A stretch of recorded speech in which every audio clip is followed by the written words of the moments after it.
안녕하세요. 사연에 빠지다의 DJ 민영입니다. 오늘도 사연 시작하기 전에 구독과 좋아요 버튼 눌러주시고요. 그럼 오늘의 사연도 함께 만나볼게요. 안녕하세요. 저희 남편은 집안에서 정해준 사람이었어요. 결혼이라는 것이 감정만으로 해결되는 것이 아니라고 생각을 했기 때문에 선을 보라는 말에도 크게 반대하지 않았습니다. 그리고 막상 만났을 때도 나쁘지 않다고 생각했기 때문에 결혼을 결심하는 것에 고민을 많이 하지는 않았어요. 남편은 무역회사에서 일하고 있는 영업맨이었는데요. 성실하고 다정한 사람이었죠. 그래서 뜨거운 사랑을 한 것은 아니지만 그래도 좋은 감정을 가지고 만났답니다. 결혼을 하면 사람이 달라진다고들 하시는데 남편은 딱히 그런 모습을 보이지는 않았어요. 출장이 잦은 편이기는 했지만 되도록 저와 많은 시간을 보내려고 노력했고 아이가 태어나고 나서는 아이에게 좋은 아빠가 되어주기 위해서 노력했답니다. 저와 남편 사이에는 딸아이만 둘이었는데요. 하나는 피아노를, 하나는 바이올린을 일찍부터 시작했어요. 처음에는 악기라도 하나 다룰 줄 알면 좋지 않을까 싶어서 시작했는데 아이들이 무척이나 좋아했죠. 남편은 아이들의 발표회나 대회에 빠지지 않으려고 노력했어요. 자신이 잘할 때 부모님이 자신에게 큰 관심을 보이지 않아서 이런 행사가 있으면 많이 외로웠다고 하더라고요. 그것이 계기가 되어서 자신은 절대로 그런 아빠가 되지 않을 거라고 다짐을 했다고 하더군요. 저한테도 정말 좋은 남편이었어요. 가끔은 꽃을 선물하기도 했고 기념일이 아닌데 선물을 주기도 했죠. 특별한 날이 아니더라도 제게 좋은 추억을 주고 싶다는 남편의 달콤한 말이 저는 정말이지 너무 좋았습니다. 남편에게 단점이 하나 있다면 연락이 자주 끊어진다는 것이었어요. 특히 출장을 가면 연락을 못 받는 경우가 태반이었죠.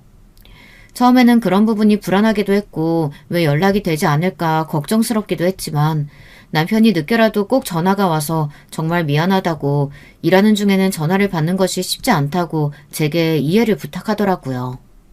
그래서 저 역시도 남편이 일하는 중에는 연락을 하지 않았답니다. 그렇게 멋지고 다정한 남편이 저를 서운하게 했던 일이 있었어요. 둘째를 낳을 때였죠. 첫째를 낳을 때 너무 힘들었던 저는 둘째를 제왕절개를 통해서 출산하는 것으로 이야기를 했답니다.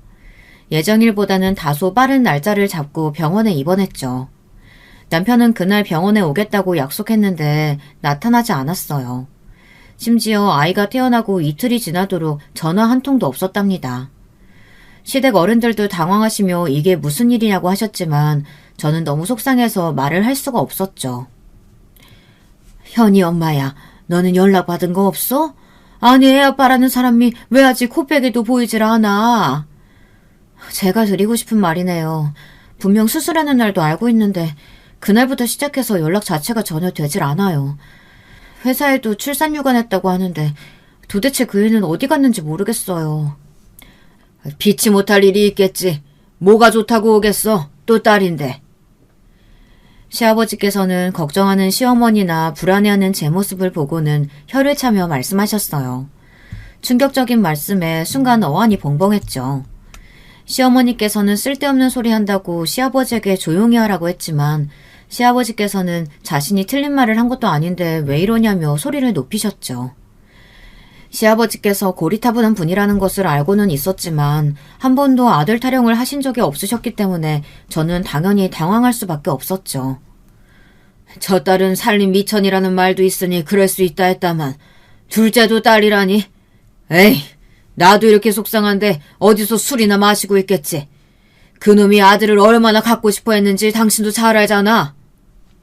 요즘 딸이니 아들이니 그게 무슨 소용이 있다고. 그런 시답지 않은 소리 할 거면 나가서 전화나 다시 해봐요. 진짜 말 같지 않은 소리 언제까지 하려고 하는 거야? 현이 엄마야, 늙은이 죽책 떤다고 생각하고 그냥 넘어가 주렴. 늙어서 노망이라도 났나 보다. 시어머니께서는 시아버지를 서둘러 밖으로 내보내시고는 제게 미안하다며 마음에 두지 말라고 하셨어요. 시어머니의 말씀에 고개를 끄덕이기는 했지만 저는 너무 속상했어요. 만에 하나라도 그럴 리는 없지만 정말 시아버지의 말씀처럼 남편이 서운해서 그런가 하는 말도 되지 않은 생각까지 했죠. 남편이 나타난 것은 산후조리원으로 옮기고 나서였어요. 하얗게 질린 얼굴로 남편이 들어오는데 화가 난 저는 당장 나가라고 소리를 질렀죠. 남편은 미안하다고 연거푸 사과했지만 저는 남편의 목소리를 1도 듣고 싶지 않았거든요. 하지만 남편은 제가 퍼부는 화에도 묵묵하게 그 자리에서 미안하다는 말만 반복하며 제 분노를 고스란히 받아주고 있었어요. 어느 정도 소리를 지르고 난 제가 헐떡이며 숨을 몰아쉬고 있자 남편은 그런 제게 조심스럽게 다가와서는 정말 미안하다고 말하며 연락이 두절되었던 상황에 대해 설명하기 시작했죠. 정말 친한 친구가 갑자기 세상을 떠났다고 하잖아. 외동이라 부모님들께서 얼마나 충격을 받으셨는지 곁을 떠나기가 힘들었어. 진짜 미안해. 아무리 그래도 그렇지. 어떻게 살았는지 죽었는지 연락이 한 번 없을 수가 있어? 그런 일이 있으면 있다고 말해줄 수 있잖아. 정말 나도 연락하고 싶었어. 근데 진짜 정신이 없었다니까? 전화는커녕 문자도 보낼 시간이 없었어. 진짜 미안해. 당신 혼자서 고생하게 둬서 너무 미안해. 우리 공주님 태어나는 모습 꼭 봤어야 하는데 자리 못 지켜서 미안해. 너무 화가 났지만 남편의 우유부단한 모습에 대해 어느 정도 알고 있었기 때문에 결국은 한숨만 내쉬면서 넘어갈 수밖에 없었죠. 제가 조금 풀렸다 싶은 생각이 들었는지 제게 둘째를 보고 오겠다고 하더라고요. 아직 아이도 보고 오지 않았느냐고 물었더니 제가 지금 화가 났는데 어떻게 아이 먼저 챙겨볼 수 있겠느냐며 제 눈치를 보더라고요.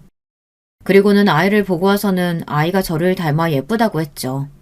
저는 너스레를 떼며 말하는 남편을 보며 결국에는 웃음을 터뜨리고 말았어요. 하지만 둘째가 태어나고 나서 남편은 조금 달라진 모습을 보였어요. 출장이 좀 더 잦아졌죠. 그리고 피곤하다는 말을 입에 달고 살더라고요.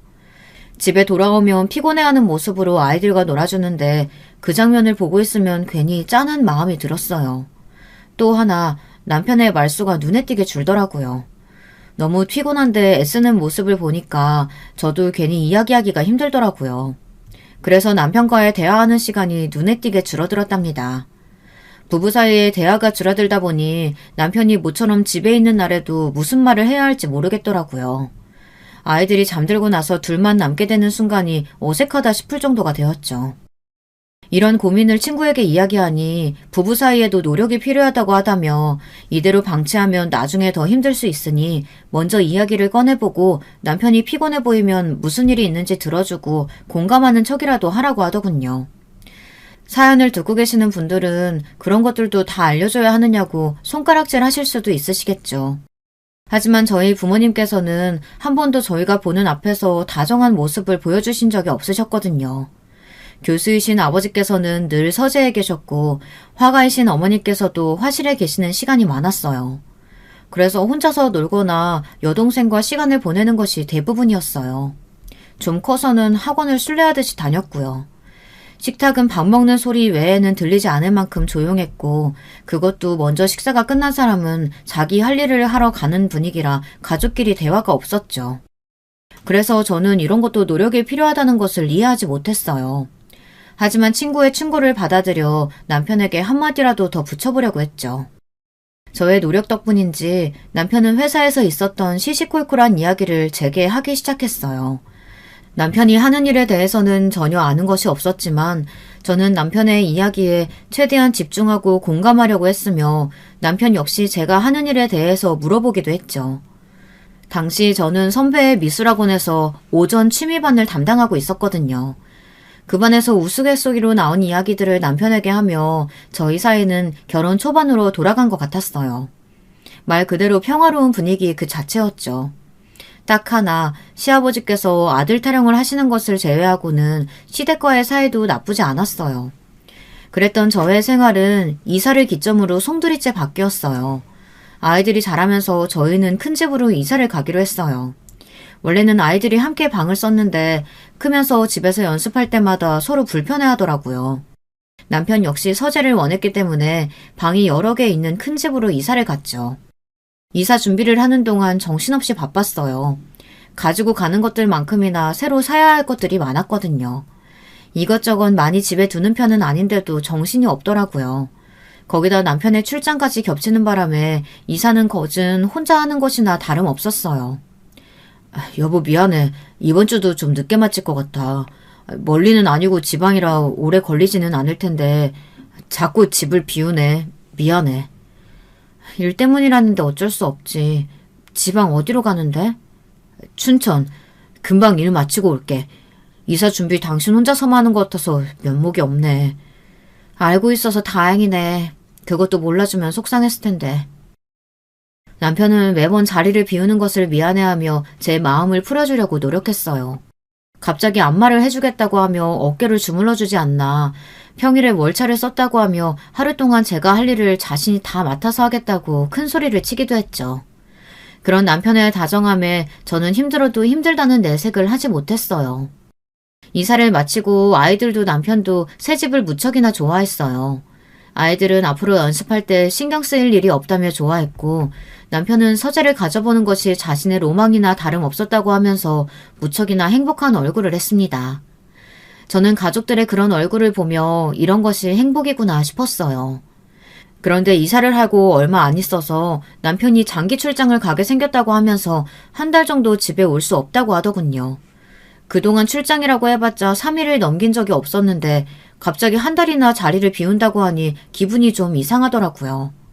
남편은 이번 출장만 끝나면 앞으로 집을 비우는 일이 없을 거라며 자신있게 말했습니다. 승진을 하느냐고 했더니 미묘한 웃음을 보이더라고요. 출장을 다녀온 남편은 평소와는 많이 다른 모습이었어요. 꼭 누군가에게 쫓기는 얼굴을 하고 있었죠. 출장을 다녀온 사람의 얼굴은 아니라는 생각이 들었어요. 남편은 집에 들어오자마자 잠든 아이들을 한 번씩 꽉 껴안아주고는 제게 다녀와서는 잘 다녀왔다는 말과 함께 저를 으스러질 정도로 꼭 안아주더라고요. 이게 무슨 일인가 싶어 당황한 저는 남편에게 출장 가서 무슨 일이라도 있었느냐고 물었어요. 남편은 아무 일도 없었다고 하면서 앞으로는 줄곧 아이들과 제 곁에 있어주겠다고 말을 속삭였죠. 그렇게 몇 달이 시간이 흘렀을까요? 거짓말처럼 남편은 더 이상 출장을 가지 않았어요. 주말은 늘 가족들과 보냈고 아이들이 원하는 캠핑도 다녀왔죠. 원래도 가정적이라는 생각은 했지만 이 정도는 아니었거든요. 아이들은 잔소리 많은 엄마보다 아빠가 100배, 1000배 좋다고 하며 저만 쏙 빼고 자기들끼리 데이트를 다녀올 정도로 아빠를 따르기 시작했어요. 저는 진짜 성씨끼리 그래 편먹고 잘해봐라 하면서 토라진 척을 했고, 그럼 아이들도 남편이고 뻔히 보이는 연기에도 괜히 제 마음을 풀어주려고 했어요. 새 집에서의 행복했던 기억은 딱 거기까지였습니다. 하루는 제 또래의 여자분이 저희 집을 찾아오셨더라고요. 윗집으로 이사를 오는데 한동안 인테리어로 좀 시끄러울 것 같다고 하면서 미리 사과를 하고 싶다고 찾아왔죠. 요즘 이런 일로 주변에 인사를 하는 경우가 잘 없잖아요. 저 역시도 처음 겪는 일이라 당황스러웠지만 과자 세트를 가져와서 미안하다고 하는데 그냥 보내기에는 예의가 아닌 것 같더라고요. 그래서 집으로 돌아오라고 권했죠. 차를 준비하는 동안 이런저런 이야기를 나눴어요. 일주일 정도 걸린다고 해요. 많이 고칠 건 아니고 그냥 몇 군데 손볼 예정이라서요. 되도록 낮에 작업 부탁드렸는데 그래도 시끄러울 수 있을 것 같아서 미리 말씀드리려고 인사 다니는 중이에요. 요즘 이런 일로 인사 다니시는 분들 거의 없어서 솔직히 좀 놀라기는 했어요. 안 그래도 이웃집에 인사드리러 갔더니 할머니께서 이상한 눈으로 보시더라고요. 뭐하러 번거롭게 인사 다니냐고 하시던걸요? 저는 아파트에서 유명한 할머니의 얼굴을 떠올리고 웃으며 말했죠. 츤데레 타입의 할머니라 잔소리도 많고 뭘 해드려도 호통이 먼저지만 그래도 사람들 잘 챙겨주고 아이들이 인사하면 꼭 말 한마디라도 좋게 말해주시는 분이라고 어려운 분이 아니라는 말을 전했어요. 윗집 여자는 전혀 그렇게 안 보이던데 앞으로 잘 지내야겠다고 하더군요. 이사는 언제 오세요? 혼자 준비하다 보니까 생각보다 시간이 많이 걸려서요. 그래도 신학기 시작할 때는 맞추려고요. 인테리어 끝나는 대로 들어올 생각이에요. 이사 준비를 혼자 하세요? 보통 힘든 일이 아니던데. 저도 남편이 늘 일로 바빠서 혼자 이사 준비하고 가구 보러 다니고 장난이 아니었거든요. 정신이 하나도 없을 정도였어요. 저랑 상황이 비슷하시네요. 저희 남편도 집에 자주 오질 못해서 모든 걸 저 혼자 준비해야 하거든요. 거실 가족 사진 보니까 딸만 둘이신데 애들이 다 엄마 닮아서 그런지 예쁘네요. 이야기를 나누던 윗집 여자는 가족 사진을 가리키며 참 행복해 보인다고 말했어요. 뭔가 씁쓸함이 느껴지는 말투라 의아하긴 했지만 저는 괜한 착각이겠거니 하면서 웃어넘겼죠.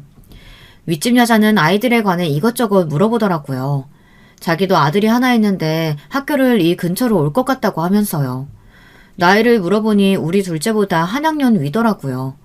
저는 지금 다니는 학교가 가깝기도 하고 학생 수도 많은 편이 아니라 좋다고 했어요. 여느 엄마들이 그렇듯 아이들 이야기가 시작되니 이야기가 분수처럼 터지더라고요. 학원은 어디가 좋은지, 이 동네 분위기는 어떤지 이런 이야기를 나누다 보니 시간이 금방 흘러갔죠. 남편 차가 들어왔다는 소리가 들리자 윗집 여자는 이만 자신도 가봐야겠다고 했어요. 처음 만난 사이임에도 불구하고 시간 가는 줄 모르고 이야기를 나눈 것이 신기할 정도라고 하며 윗집 여자를 배웅하고 얼마 안 있어 남편이 돌아왔죠. 저는 방금 윗집으로 이사 오는 집에 엄마가 인사를 하러 왔는데 못 만나느냐고 물었어요. 남편은 아무도 마주치지 못했다고 하며 요즘 누가 인사를 오냐고 이상해했죠. 나도 의외다 싶었는데 이야기 나눠보니까 엄청 대화가 잘 통하더라고. 아들이 하나 있다는데 우리 둘째 또래더라. 또 교육열 불타는 당신 신나게 이야기했겠는데 엄마들은 모이면 다 그런 이야기뿐이라며? 나 정도면 심한 것도 아니야 여보. 우리 애들이야 자기들이 하고 싶어해서 시키는 거고 선행이라고 해봤자 딱 1년만 시키잖아. 다른 집들에 비하면 아무것도 아니거든. 그리고 윗집 엄마도 관심 많은지 학원 괜찮은 곳은 어디냐, 학교 분위기 어느 정도냐 이렇게 물어보던데? 오늘 처음 봤다면서 무슨 그런 얘기까지 했대. 당신 낯도 가리면서 용하네? 그러니까 이상하지. 근데 마치 오래 본 사람 같았다니까?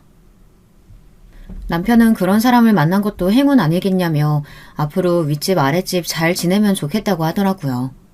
저 역시 좋은 이웃이 될 것 같다고 말했죠. 인테리어로 소란스럽던 것도 잠깐 윗집 여자는 곧 이사 떡이라고 하며 선물 상자를 들고 저희 집으로 인사를 왔어요. 이번에는 아들도 함께였는데요. 저를 빤히 보더니 후다닥 인사도 없이 자신의 집으로 가버리더군요. 윗집 여자는 당황하면서 약하게 태어나서 오냐오냐 키웠더니 버릇이 없다며 사과를 했죠. 저는 아이들이 낯선 어른을 봤는데 당연한 것 아니겠냐며 괜찮다고 했지만 윗집 여자는 무척이나 미안한 얼굴을 하며 연거푸 사과를 하더라고요. 큰애를 유산하고 나서 가진 아이라 그런지 태어날 때부터 몸이 약했거든요. 죽을 고비를 넘긴 적이 있다 보니 제가 엄하게 키우지 못했어요. 세상에 많이 아팠나 보네요. 마음고생이 심하셨겠어요. 2들 지나자마자 애가 과호흡이 와서 죽다 살았죠. 그래서 그런지 병실에서 생사를 넘나들던 그 시기만 되면 어김없이 열이 올라서 아직도 고생이랍니다. 그래서 저희는 4월만 되면 안심을 할 수가 없어요. 세상에 애들이 다 그렇더라고요. 저희 애들 둘도 자기 태어난 달만 되면 이상하게 시름시름 앓아서 저도 미치겠어요. 하필 둘 다 4월생이라 저희 집도 4월만 되면 긴장되는 게 걱정이 태산이죠. 거기다가 애 아빠는 뭐가 그렇게 바쁜지 코빼기도 보이질 않다가 애가 숨 넘어간다고 하자 그제야 와서는 진짜 그때 일만 생각하면 아직도 제가 아이한테 미안하고 아이 아빠는 원망스럽고 그래요. 어쩜 아빠가 돼선 그럴 수가 있대요? 애가 아프다는데 일을 우선으로 두다니 진짜 너무했다. 윗집 여자는 자신의 편을 드는 저를 물끄러미 바라보았어요.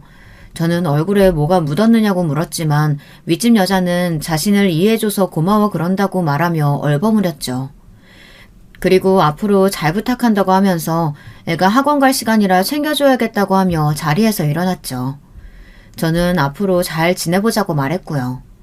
이때까지만 하더라도 저는 윗집과 정말 좋은 사이로 지낼 수 있을 거라고 생각했어요. 하지만 일주일 뒤 저는 그 생각이 얼마나 큰 착각이었는지 깨닫기 시작했죠.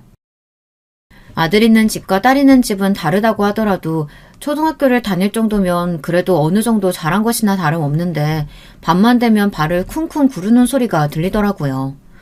아이들은 윗집이 너무 시끄러운 것 같다고 투덜거렸죠. 무슨 춤을 추는 것도 아니고 쉬지 않고 발 구르는 소리가 들린다면서 신고를 해야 할 정도라고 말했어요. 처음에는 저도 남자아이인데 좀 참아보자 싶었는데 점점 그 강도가 심해지다 보니 더 이상은 그냥 모른 척 넘어갈 수가 없겠더라고요. 그렇다고 쪼르르 윗집으로 달려가는 것도 아니다 싶었죠.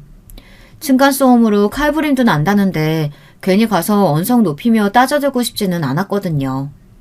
그래서 저는 우선 관리실에 이야기를 했어요. 주의를 주겠다고 말씀해 주시더라고요. 하지만 달라지는 것은 없었습니다. 특히 저희 집 둘째가 귀가 예민한 편이라 자기 전에 귀마개까지 하고 잘 정도인데 하루는 귀마개를 해도 소리가 울려 잠을 잘 수가 없다고 짜증을 내더라고요. 저는 관리실에서 주의를 주실 것이라고 아이를 달랬지만 아이도 더 이상은 참을 수 없다고 가서 따지겠다고 하더라고요. 요즘 초등학생들이 얼마나 무섭습니까?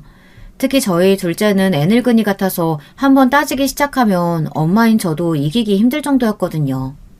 저는 어른들에게 맡기라고 겨우 달랬습니다. 이번에는 윗집으로 직접 찾아갔어요. 그래도 몇 번 대화를 나눠봤으니 말이 전혀 통하지 않을 대상이라고는 생각하지 않았거든요. 하지만 집에 아무도 없는지 나오는 사람이 없더라고요.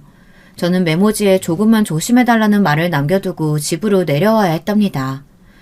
그래도 그나마 다행이었던 것은 메모가 붙은 다음부터는 소음이 많이 줄었더라고요. 역시 대화가 안 통하는 집은 아니었다고 하며 안심하고 있었죠. 하지만 윗집과의 문제는 그것이 끝이 아니었어요. 하루는 가족끼리 집에서 고기를 구워 먹었는데요. 집에 냄새가 남는 것을 좋아하지 않다 보니 저희는 일반적인 불판보다는 냄새를 잡아주는 기능이 있는 그런 불판을 이용했답니다. 그렇게라도 최대한 냄새나 기름기가 남지 않게 해서 먹고 있었죠. 그런데 얼마 뒤 관리실에서 전화가 오더라고요. 고기 굽는 냄새가 역하다고 민원이 들어와서요. 네? 그게 무슨 소리세요? 지금 삼겹살 구워 먹는다고 민원이 들어왔다는 그 말씀이세요? 네, 냄새가 지독하다고 항의 전화가 오네요. 환풍기는 돌리고 계시는 거죠? 기가 찬 저는 환풍기는 물론 불판 자체도 냄새를 잡아주는 것으로 사용하고 있다고 말씀드렸어요. 문을 열어둔 것도 아닌데 그게 무슨 말씀인지 모르겠다고 했더니 곤란함이 역력한 말투로 아무래도 윗집으로 오신 분이 냄새에 예민하신 것 같다고 한숨을 내시더라고요.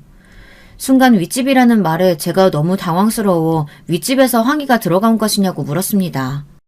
제 말에 관리실 직원은 말실수를 했다는 듯 그런 것은 아니라고 했습니다.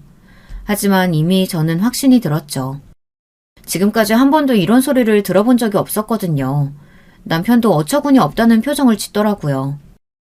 아니 우리가 무슨 문을 다 열어두고 발코니에서 고기를 구웠던 것도 아니고 환풍기 다 돌리고 했는데 무슨 말도 안 되는 트집이래. 윗집 좀 이상한 거 아니야? 저번 층간소음 문제도 있고 말이야. 이런 말 사람으로는 안 보였는데 남편이 좀 예민한가? 그래도 고기 굽는다고 항의를 했다니 그건 좀 너무한 것 같은데. 너무하지. 이건 그냥 억지야. 진짜 뭐하는 가족들인지. 내가 가서 이야기를 좀 해볼게. 윗집 엄마하고는 괜찮았다며. 아니야. 괜히 당신 가서 일 키우지 말고 내가 내일 이야기해볼게. 당장이라도 윗집으로 가서 따져 묻겠다는 남편을 말린 저는 다음날 이야기를 좀 나눠보려고 윗집으로 올라갔어요. 다행히 이번에는 집에 있더라고요. 윗집 여자는 아직 집이 좀 어수선해서 손님을 맞을 수 없다고 하더니 밖에서 이야기를 하자고 하더라고요. 저 역시 집 밖이 낫겠다 싶어 단지 입구에 카페로 갔죠. 커피를 시키고 윗집 여자와 마주한 저는 어디서부터 이야기를 꺼내야 할지 망설여졌어요. 한참을 그냥 커피만 마시고 있었죠. 윗집 여자가 무슨 일로 자신을 찾아왔느냐고 묻더군요. 잔뜩 굳은 얼굴을 하고 묻는데 입이 잘 떨어지지 않았어요. 어제 저녁에 저희 집에서 고기를 구워 먹었는데 냄새가 많이 나던가요? 지금 무슨 말씀을 하시는지 모르겠는데요. 어제 저희가 고기 구워 먹는데 굽는 냄새가 역하다고 항의 민원이 들어왔다고 해서요. 저희는 환풍기도 틀고 불판도 냄새 잡아주는 걸로 했고 따로 문을 열고 구웠던 것도 아닌데 불편하실 정도였나 싶어 여쭤보고 싶었어요. 고작 그런 얘기하려고 저 보자고 하셨어요? 윗집 여자는 제 질문에 한숨을 내쉬더니 다소 허탈한 얼굴로 대답하더군요. 저는 민원으로 넣으실 정도면 그만큼 불만이 있으셨기 때문 아니냐며 다시 물었습니다. 윗집 여자는 처음 만났던 것과는 전혀 다른 분위기를 풍기며 말했어요.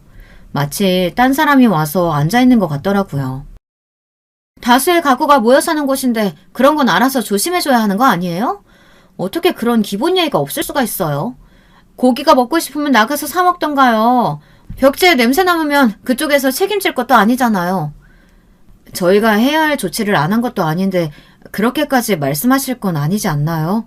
냄새가 얼마나 올라가는지 모르겠지만 말씀처럼 다수의 사람들이 모여 사는데 서로 좋은 말로 이야기하고 이해할 수 있는 부분은 이해해도 될 문제 같은데요. 저는 그런 마음으로 나왔는데 말씀이 지나치시네요. 지나친 건 그쪽이죠. 층간소음이 어쩌고 하면서 집 앞에 메모까지 할 때는 언제고 자기들 일은 이해해달라니 너무 파렴치한 거 아니에요? 어떻게 그런 뻔뻔한 말을 아무렇지 않게 할 수가 있어요? 윗집 여자는 동네 분위기를 보고 결정했는데 어떻게 이렇게 수준 떨어지는 대화를 하게 될 줄은 몰랐다며 혀를 찼습니다. 발소리가 너무 크다고 조심해달라고 했던 것이 기분이 상했던 것 같았어요. 하지만 이런 말까지 듣고 있자니 그대로 좋게 이야기하고 싶은 마음이 싹 사라지더라고요. 대기야말로 12시가 넘은 시간에 무슨 춤 연습하는 것도 아니고 쉬지 않고 발을 구르던데 저희도 어느 정도면 참았죠. 아들 키우는 집은 좀 다르다고 해서 저희도 참을 만큼 참았거든요. 낮 시간이면 저희도 이해했어요. 그런데 그 시간이면 어느 집이든 조심해달라고 부탁드릴 수 있는 거 아닙니까? 초등학생 애가 발 좀 굴렀다고 해봤자 얼마나 울린다고. 그럼 집에서 애를 묶어놓게 키울까요? 그런 말씀이 아니잖아요. 아까 보니까 집에서 슬리퍼도 안 신고 다니시던데 아랫집에 조심하기 위해서라도 어느 정도 노력은 하셨어야죠. 무작정 어린애가 있으니까 참으라고 하시는 것도 예의는 아닌 것 같네요. 윗집 여자와의 대화는 점점 과열되었어요. 카페에서 한가롭게 앉아있는 사람들 사이에 얼굴이 붉어질 정도로 열을 올리며 대화하는 두 여자의 모습은 어디서 봐도 눈에 띌 정도였죠. 저는 화가 치밀어 올랐지만 그래도 조근조근 이야기하려고 노력했어요. 하지만 윗집 여자가 갑자기 고래고래 소리를 지르더군요. 이웃 간의 예의에 대해서 이야기하시면서 지금 일방적으로 우리 집만 조심하라고 하시잖아요. 왜 저희 집만 배려하라고 하시는데요? 진짜 사람 그렇게 안 봤는데 몰상식해도 정도가 있지 이게 무슨 상황이에요? 갑자기 커진 윗집 여자의 목소리에 당황한 저는 주변 사람들의 시선에 얼굴이 화끈거렸어요. 윗집 여자는 자신은 피해자고 저는 가해자라는 듯이 억울하다고 소리를 높였죠. 여기서 같이 소리를 높이면 똑같은 인간밖에 되지 않는다는 것을 잘 알고 있었지만 저 역시 지지 않고 언성을 높여 말했답니다. 밤늦은 시간에 발 구르는 거 조심해달라는 게 그렇게 억울한 일이세요? 환풍기에 문까지 닫고 굽고 있는데 고기 굽는 냄새 싫다고 하시니 저희도 좀 신경을 쓰죠. 하지만 이 상황에서 본인만 피해자인 척 행동하시는 건 염치 없는 것 같은데요. 어떻게 생각하세요? 지금 제가 오버한다고 말하고 싶으신 건가요? 그래요, 지금? 제 말에 윗집 여자는 더 짜증을 내기 시작했지만 저는 먼저 자리에서 일어나 서로 조금 조심하자고 말하고 먼저 나와버렸죠. 좋은 이웃이자 비슷한 또래의 아이를 키우는 학부모로 마음 맞는 사이가 될 줄 알았는데 그런 저의 꿈이 와장창 깨져버린 순간이었어요. 하지만 거기서 끝이었다면 좋았을 것을 윗집은 멈출 기미가 없어 보였어요. 하루는 관리실에서 연락이 오더라고요. 혹시 음식물 쓰레기를 집에 방치해 두신 건 아니냐고 말이죠. 황당한 말에 저는 음식물 처리기 자체가 있는데 무슨 말씀이시냐고 했어요. 그랬더니 윗집에서 바퀴벌레가 나왔는데 아무래도 저희 집에서 올라온 것 같다고 했다더라고요. 황당했죠. 바퀴벌레에 주소가 붙어있는 것도 아닌데 우리 집에서 올라온 것 같다니 그게 무슨 말이냐고요. 관리실 직원분도 그렇게 말씀은 드렸지만 확신에 찬 목소리로 아랫집 때문에 바퀴벌레가 생긴 게 분명하다고 하시니 어쩔 수 없이 연락을 드리게 되었다고 하며 죄송하다고 하더라고요. 솔직히 관리실 직원의 잘못은 아니잖아요. 저는 한바탕 가서 따져야 하나 생각하다가 똥이 더러워서 피하지 무서워서 피하냐 싶은 마음으로 저희 집에는 바퀴벌레를 본 적 없으니 다른 곳에서 알아보시라고 말하고 전화를 끊어버렸죠. 하지만 그뿐만이 아니었어요. 그 이후로도 관리실 직원에게 몇 번이나 민원 관련된 전화를 받아야만 했죠. 심한 날에는 친정에 와 있는데도 전화가 와선 윗집에서 피아노 치는 소리 때문에 잠을 잘 수 없다고 하니 조심을 부탁드린다고 하더라고요. 어이가 없던 저는 일주일 동안 집을 비운 상태인데 그게 무슨 말씀인지 모르겠다고 했죠. 지금 댁에 안 계신다고요? 네, 저희 일주일 동안 집 비운 상태인데 도대체 무슨 피아노 소리란 말씀이신지 모르겠네요. 저희 집에서 들린 소리라고 하던가요? 윗집에서? 아무래도 오해가 좀 있으셨나 봅니다. 제가 잘 이야기하겠습니다. 저는 괜히 저희 집과 윗집 사이에 끼어 고생하시는 관리실 직원에게 미안한 마음마저 들었어요. 무슨 죄가 있다고 중간에서 곤혹을 치르고 있어야 하나 싶더군요. 저는 자꾸 이런 일이 생겨서 미안하다고 하면서 아무래도 윗집이 좀 예민한 것 같다고 따로 이야기를 해보겠다고 했습니다. 관리실 직원은 차라리 그냥 자신에게 이야기하라고 하며 직접적으로 부딪히는 것은 좋은 방법이 아닌 것 같다고 하더군요. 그렇게 전화를 끊고 나서 저는 남편에게 방금 전화에 대해 이야기를 하며 차라리 이사를 가버릴까 싶다고 솔직하게 말했어요. 남편도 진지하게 듣더니 아무래도 자꾸만 마찰이 생기는 것은 마음 편한 일은 아니라고 하면서 제가 너무 힘들면 이사를 가는 것도 방법이라고 했죠. 하지만 당장에 결정하기는 어려웠어요.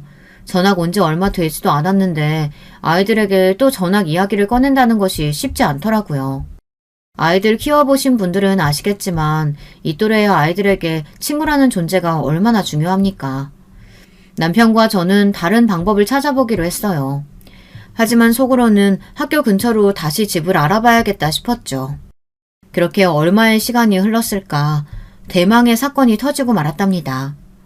딸아이의 대회가 코앞으로 다가온 어느 날 평소처럼 늦은 시간까지 연습을 하고 온 딸아이는 꾸벅꾸벅 졸면서 집으로 들어오고 있었어요. 겨우 씻기고 잠이 들었죠. 대회 장소까지 거리가 있다 보니 아침 일찍 출발하기로 하고 남편과 저도 아이들을 재우자마자 잠이 들었어요. 11시쯤 되었을 거예요. 설핏 잠이 들었다가 천장이 무너질 것 같은 소리에 눈이 번쩍 뜨였죠. 무슨 축구라도 하는 것처럼 미친 듯이 소리가 울리더군요. 잠에서 깬 첫째가 이러다 천장이 무너질 것 같다고 하며 무서워했어요. 남편 역시 무슨 사고라도 난 거 아니냐고 하더라고요. 그러다 이내 잠잠해지더니 이번에는 음악을 따라 부르는 소리가 들리기 시작했죠. 더 이상 참지 못한 저는 가디건을 대충 껴입고 윗집으로 올라갔어요.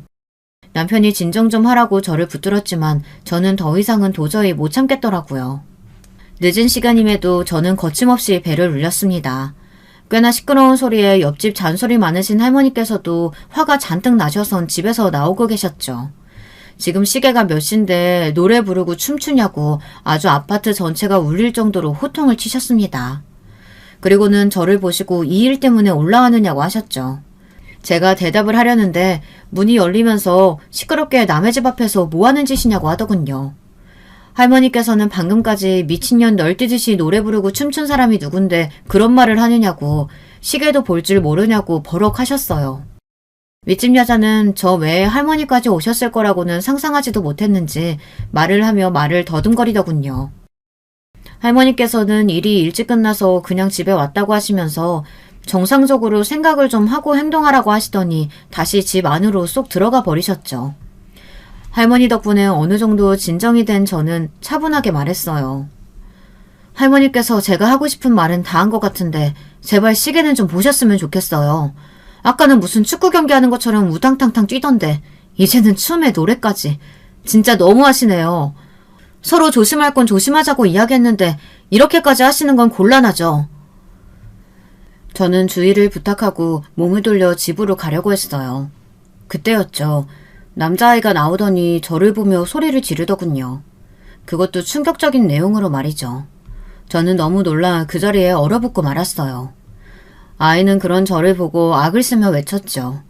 저는 겨우 몸을 틀어 남자아이를 바라보았어요. 너 방금 뭐라고 했니? 아줌마가 우리 아빠 빼앗아간 나쁜 사람이냐고 물었어요. 아줌마 맞죠? 아줌마가 엄마한테서도 나한테서도 아빠 빼앗아갔잖아요. 아빠를 빼앗다니 그게 무슨 말이야? 네가 뭘 잘못 알고 하는 말 같은데. 거짓말. 내가 봤는데. 아줌마가 우리 아빠랑 같이 가는 모습 봤다고요.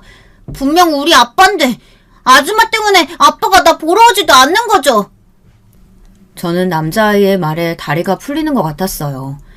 처음 집으로 인사하실 때는 너무 후다닥 사라져서 제대로 보지 못했던 남자아이의 얼굴을 보던 저는 튀어나오려는 비명을 속으로 삼켜야만 했죠. 언젠가 시댁에서 봤던 남편의 어린 시절 모습하고 똑 닮은 얼굴을 하고 있었거든요. 둘째와 함께 세워두면 쌍둥이라고 해도 믿을 정도로 닮은 모습이었어요. 저는 벌벌 떠는 손으로 핸드폰을 꺼내 남편에게 전화를 걸었어요. 그리고는 당장 윗집으로 와달라고 했죠. 제 목소리가 심상치 않다고 느꼈는지 남편이 걱정스러운 말투로 무슨 일이라도 있었느냐고 물었지만 저는 당장 올라오라는 말만 반복했답니다. 전화를 끊자 윗집 여자는 남자아이에게 방에 들어가 있으라고 말했어요. 그리고 나오라고 할 때까지 한 발자국도 움직이면 안 된다고 엄하게 말했죠. 남자아이는 저에게 하고 싶은 말이 아직 남았다고 했지만 윗집 여자는 당장 들어가라고 이야기를 하더라고요. 아이가 들어가는 것과 동시에 남편이 놀란 얼굴을 하고는 무슨 일로 전화를 했냐고 하며 다가왔어요. 남편이 다가올수록 심장이 벌렁거렸죠. 윗집 여자는 의미심장한 미소를 지으며 저를 바라보고 있었고요. 이야기 잘 안 되는 거야? 갑자기... 곁으로 다가온 남편은 윗집 여자와 눈을 마주치더니 온몸이 딱딱하게 굳어서는 하던 말도 멈추고 가만히 서 있었어요. 윗집 여자는 미소 가득한 얼굴로 오랜만에 봤는데 반갑게 인사 정도는 해줄 수 있지 않느냐며 말했죠. 남편은 떨리는 목소리로 여기를 어떻게 알고 왔느냐는 말을 하더니 저보고는 나중에 이야기를 할 테니 먼저 내려가 있으라고 하더군요. 윗집 여자는 이렇게까지 된 마당에 언제까지 숨길 수 있을 것 같느냐고 하더니 손바닥으로 하늘을 가리는 것도 이제는 끝이라는 알 수 없는 말을 했어요. 미쳤어? 여기가 어디라고 내가 분명히 말했잖아. 쓰레기인 줄은 알고 만났지만 진짜 최악 중에 최악이다 너란 인간. 내 인생에서 가장 아름다워야 할 순간을 그렇게 시궁창에 쳐넣은 인간이 넌데 네가 헤어지자고 하면 그렇게 하겠습니다 하고 물러날 줄 알았니? 너 진짜 나를 무슨 호구로 봤구나. 돈도 충분히 줬잖아. 네가 돈만 주면 헤어진다며. 뒷말 없이 하겠다고 했으면서 이제 와서 무슨 소리야. 남편이 버럭하며 소리를 지르고는 제 팔을 당기며 내려가자고 했어요. 저는 그런 남편의 팔을 뿌리치고는 무슨 사정인지 정확하게 알아야겠다고 말했죠. 남편은 자신이 따로 이야기해 줄 테니 그만 가자고 했지만 저는 남편의 말은 조금도 듣고 싶지 않았어요. 오히려 남편의 손이 닿을 때마다 소름이 돋는 것이 끔찍하다는 생각마저 들었죠. 윗집 여자는 제게 남편이 얼마나 비열하고 찌질한 인간인지 알고 싶으면 들어오라고 하더군요. 남편은 제 팔을 잡아당기며 궁금한 것은 뭐든 자신이 이야기를 해주겠다고 했죠. 하지만 저는 그런 남편의 팔을 떼어내며 지금부터 한마디라도 더 하는 날에는 시댁이든 친정이든 전화를 걸어 양가 어른들 모셔두고 이야기를 시작하겠다고 했어요. 남편은 절박한 얼굴로 저를 불렀지만 저는 남편을 밀치며 윗집으로 들어갔고 윗집 여자는 그대로 현관문을 닫았죠. 주방에 마주 앉은 제게 윗집 여자는 청심환이라도 하나 먹고 들어야 하지 않겠느냐고 말했어요. 고양이 쥐 생각해주는 말 하지 마시고 정확하게 말씀하세요. 남편이랑 무슨 관계였는지.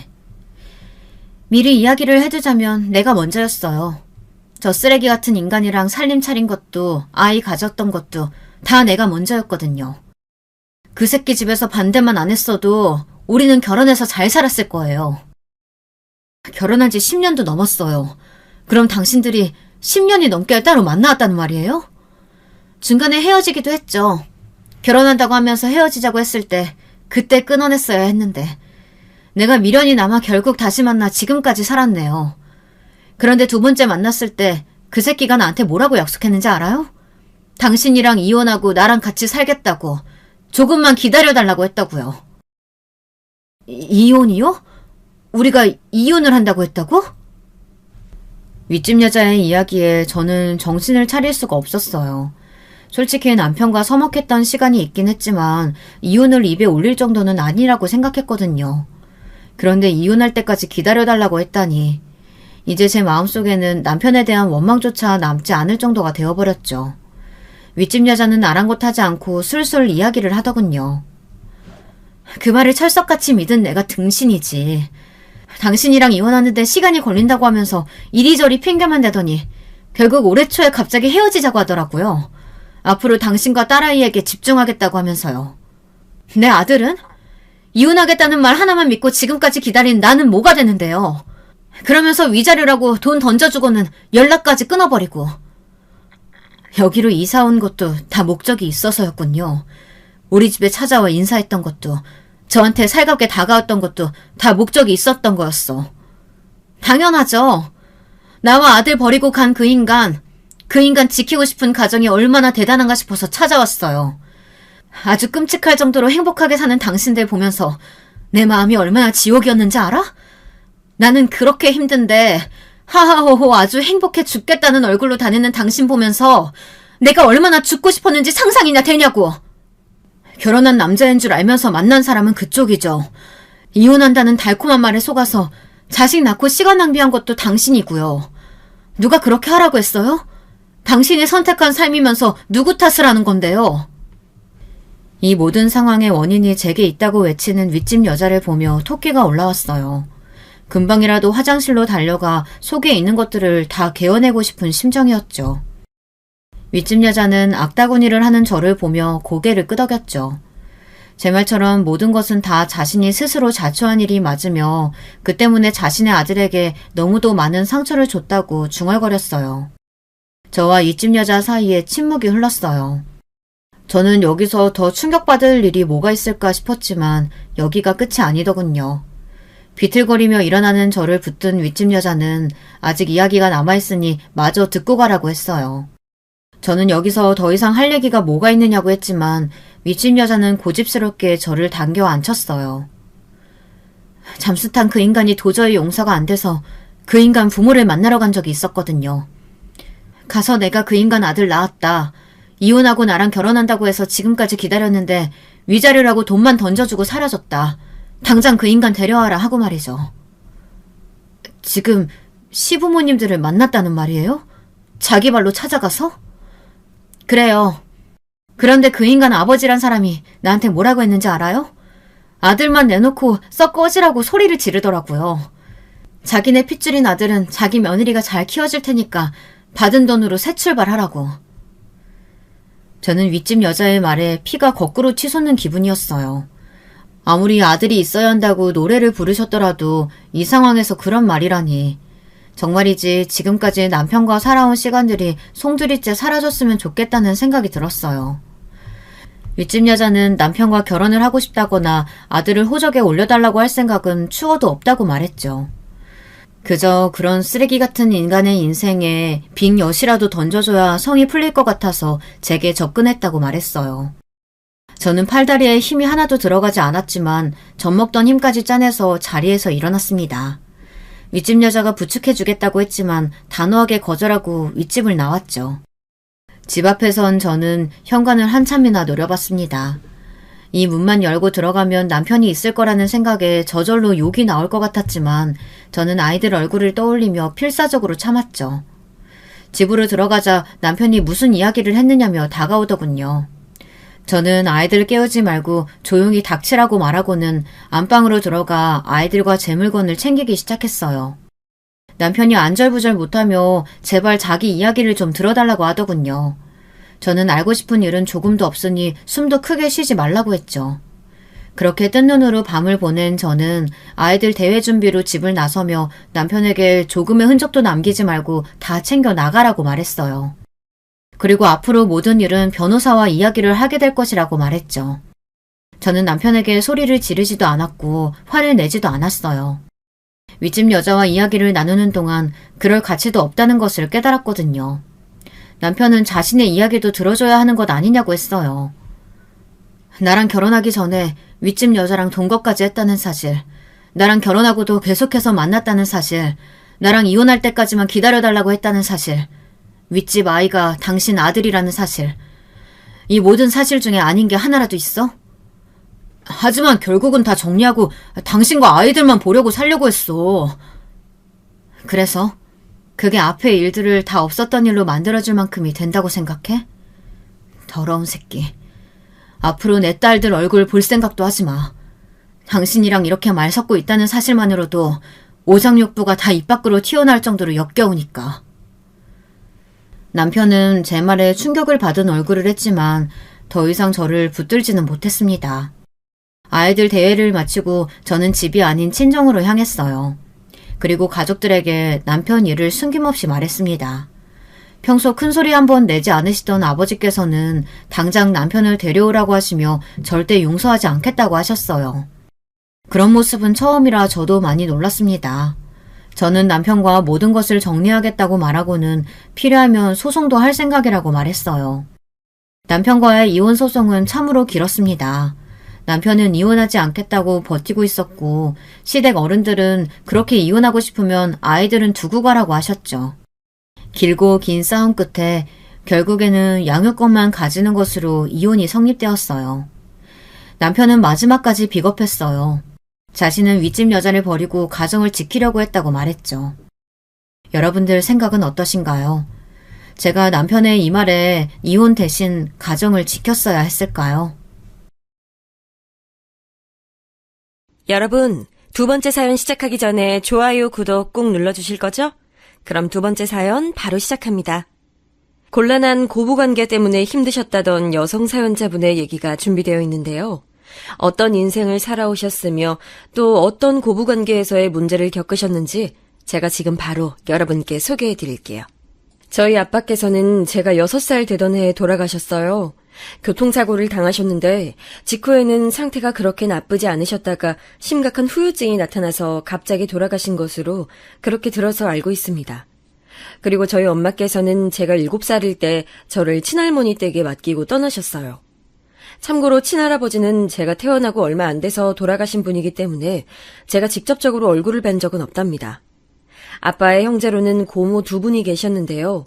제가 친할머니 댁에 맡겨졌을 당시 큰 고모께서는 시집을 가신 상태였고 작은 고모께서는 다니시던 직장의 기숙사에 주로 기거하시면서 가끔 친할머니 댁에 들르시며 지내고 계셨죠.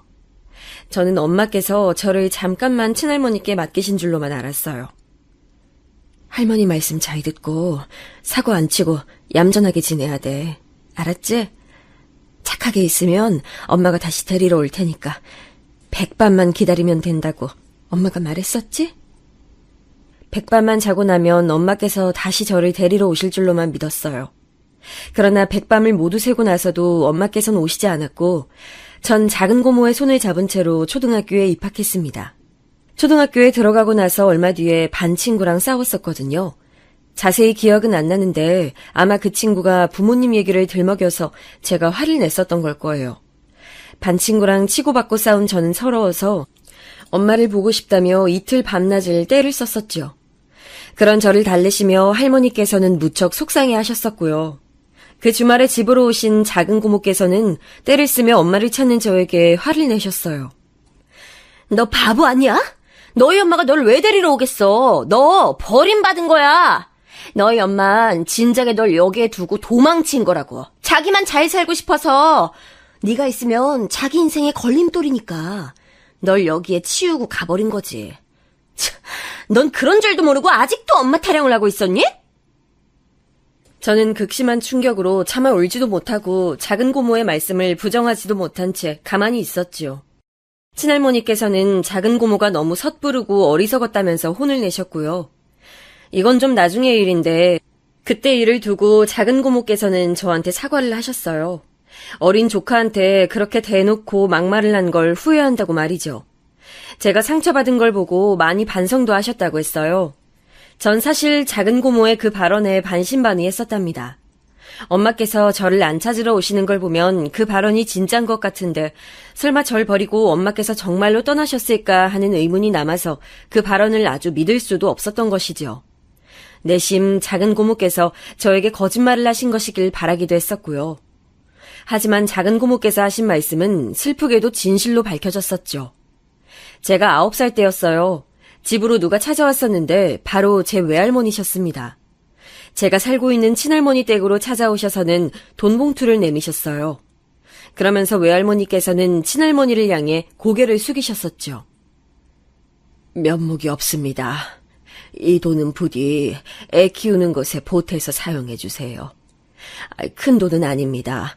형편이 되는 대로 넣었고 여하간에 정말로 죄송하게 됐습니다. 면목이 없고 죄송하다는 건 알긴 아나 보죠? 이 돈 가지고 그냥 꺼지시오. 천하의 그 나쁜 년, 지 자식 버리고 지만 살겠다고 도망간 년. 난 그런 년 따위는 내 손녀 음이라고 생각도 안 하렵니다. 욕심 많은 그년 분명히 천벌 받을 겁니다.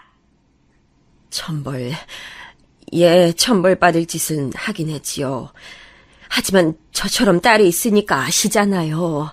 제 딸을 감싸고 비호할 수밖에 없는 제 심정을 정녕 모른다 하실 수 있으신가요? 어린 나이에 시집가서 애 낳고 살다가 힘들게 낳았던 둘째 아기는 심장 멈춰서 금세 세상 떠나고 신랑은 교통사고로 잃고 전 제 딸이 너무 불쌍해서 미칠 것 같아요. 제 손녀도 중요하지만요. 전 제 딸이 더 중요합니다. 이제 새 출발해서 잘 살게 된 제 딸 인생 전 끝까지 응원해 줄 거예요. 천벌을 받아도 제가 받고 돌을 맞아도 제가 맞습니다. 제가 다 그 업보를 지고 갈 테니 부디 제 딸 향한 깊은 노여움만은 거둬주세요. 외할머니의 절절한 말씀은 그 당시보다는 제가 나이를 한 해 한 해 더 먹어갈수록 이해할 수 있게 됐어요. 절 두고 새 출발을 하신 엄마를 비난할 수 있는 자격을 가진 사람이 세상에 딱 한 명 있다면 그건 바로 제가 되겠지만 별로 그러고 싶지 않았습니다. 그날 외할머니께서는 떠나시기 전에 제 어깨를 잡으시며 이렇게 마지막 말씀을 남기셨어요. 앞으로 너 이제 네 엄마 찾지 마라. 네 엄마 위해서 그렇게 해.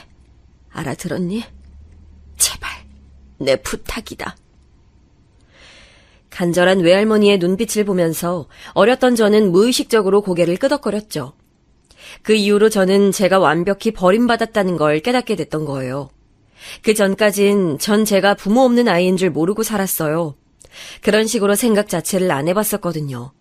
그런데 제가 부모 없는 아이였더군요. 학교에서 친구들이 부모 없으면 고아새끼다라고 떠들고 다녔었는데 거기에 제가 해당된다는 생각을 하니까 마음이 아팠습니다. 그 이듬해에 작은 고모가 시집을 가셨습니다.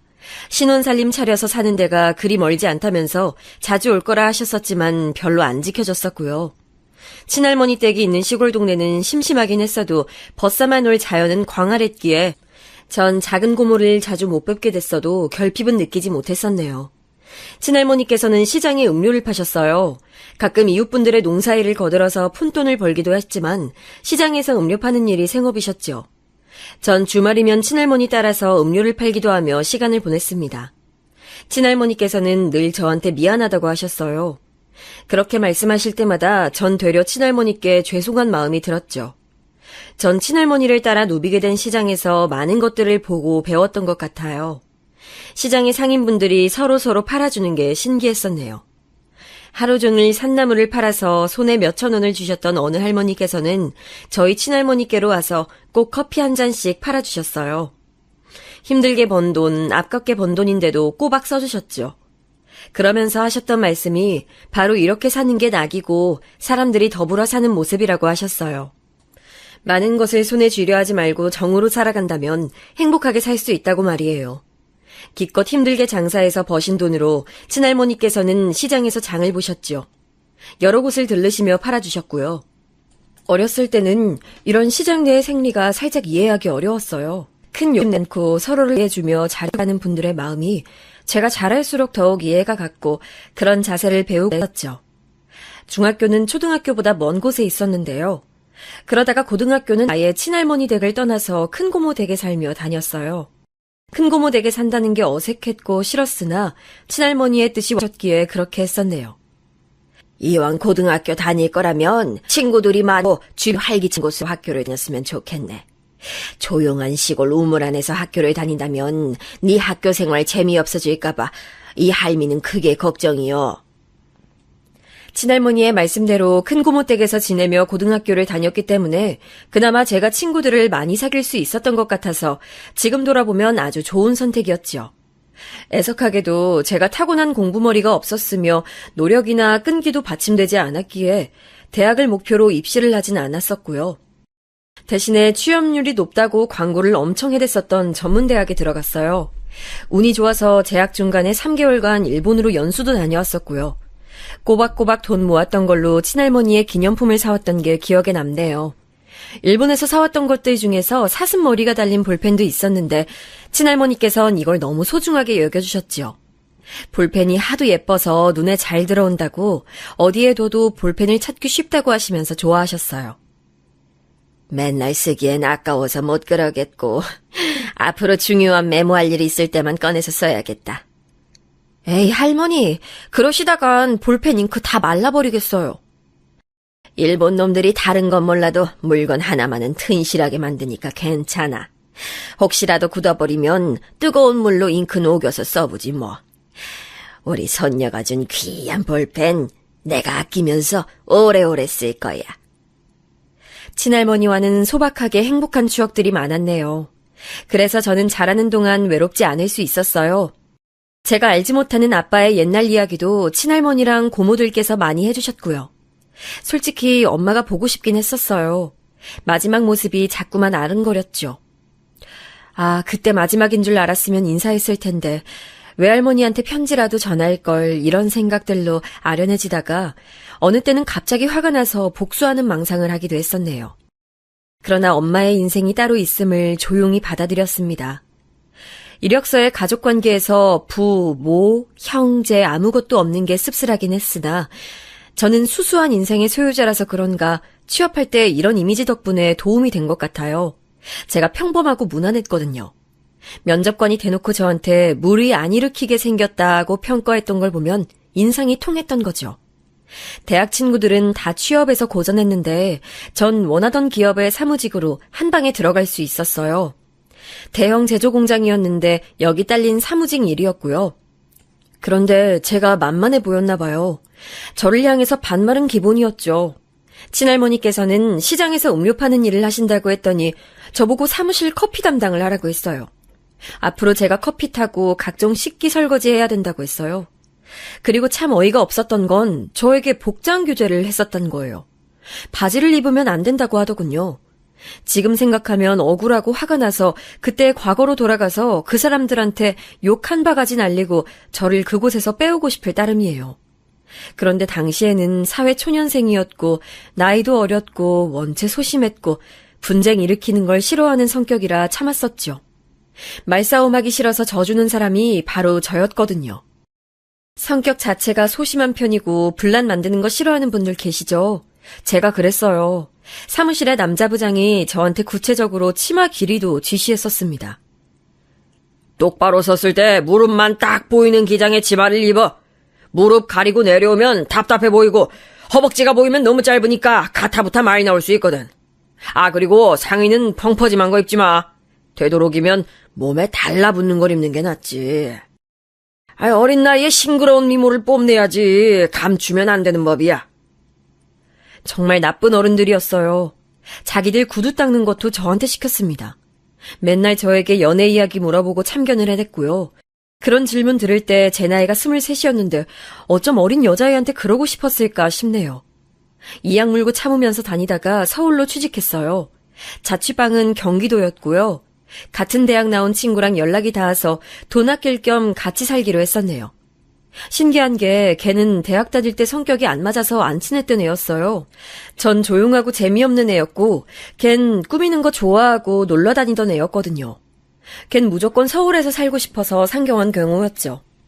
자기 집에서 돈을 보내주긴 하는데 아끼고 싶다면서 저랑 자취하자고 먼저 그러길래 제가 받아들였던 거예요. 저는 그 망할 전 직장 다니면서 돈을 꽤 모아놨었네요. 고모들께서 친할머니께 지원을 해주셨으니 저는 제 돈을 모을 수 있었던 거예요. 약간의 과장을 보태자면 한 푼도 안 쓰고 모았어요. 그게 습관이 돼서 친구랑 살면서도 돈 계산 잘 하면서 저축을 해댔고요. 친구는 저를 보면서 사치 안 하는 걸 배웠죠. 첫인상과 다르구나 하는 걸 느낀 계기였네요. 저는 서울에서 다니게 된 직장을 1년 6개월 재직하다가 이직을 했어요. 친구랑은 월세 계약 기간인 2년을 채우고 갈라섰죠. 전 이제 새로 살 집을 구해야 했는데 그때 친할머니께서 저에게 놀라운 말씀을 해주셨어요.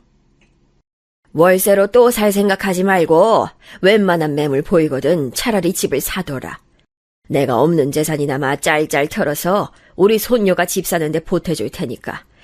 작은 집이라고 어찌됐든 네 이름으로 하나 마련했으면 해.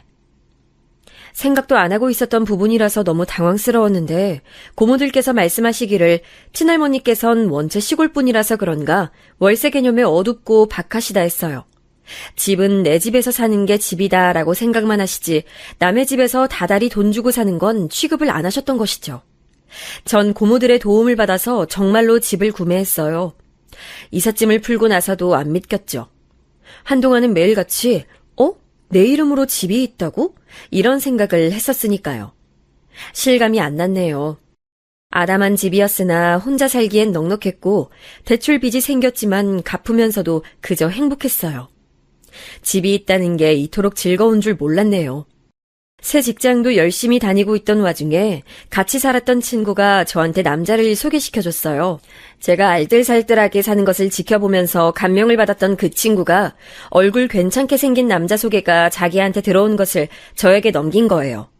자기는 새로 남자친구가 생겨서 사귀고 있는 와중이라면서 그렇다고 그 남자를 흘려보내기엔 아까우니까 저라도 한번 만나보라고 했었죠.